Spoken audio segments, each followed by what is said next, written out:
Indian airlines are now among the hardest hit globally outside the Middle East as escalating tensions involving Iran trigger sweeping airspace closures across the region.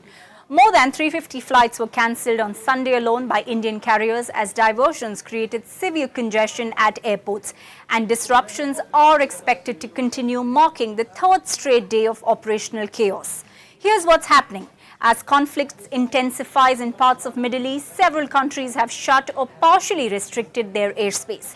According to Flight Radar 24, corridors across Iran, parts of Persian Gulf and areas bordering Iraq are heavily impacted.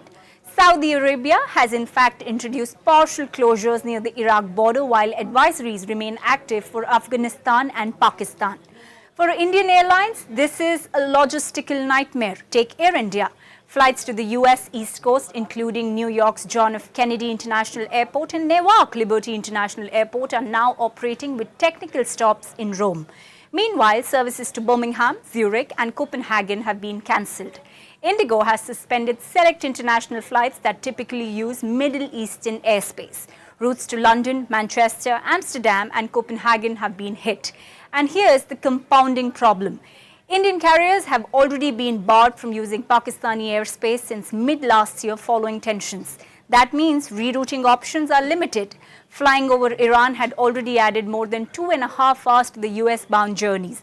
Now, avoiding the entire Middle East could stretch routes even further, raising fuel costs, crew duty time and turnaround complexity. This puts Indian Airlines at a competitive disadvantage. European and North American carriers still retain some rerouting flexibility via Turkey and Egypt. Indian Airlines, by contrast, face longer diversions and therefore higher operating costs.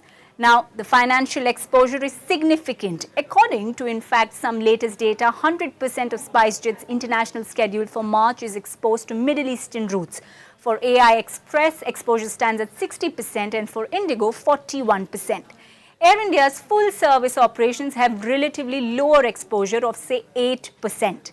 Now, this has also impacted the stock market. If you see what has happened with Indigo, drop nearly 8% before paring in some losses. Beyond the numbers, this highlights something bigger.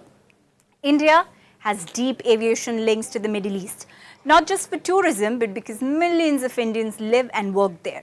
The region also serves as a critical transit hub for connections to Europe and North America. If disruptions persist, operational strain could quickly turn into sustained financial pressure. For now, airlines are scrambling to rework schedules, reroute aircrafts and manage passenger fallout. But the bigger question remains, how long can they absorb the turbulence?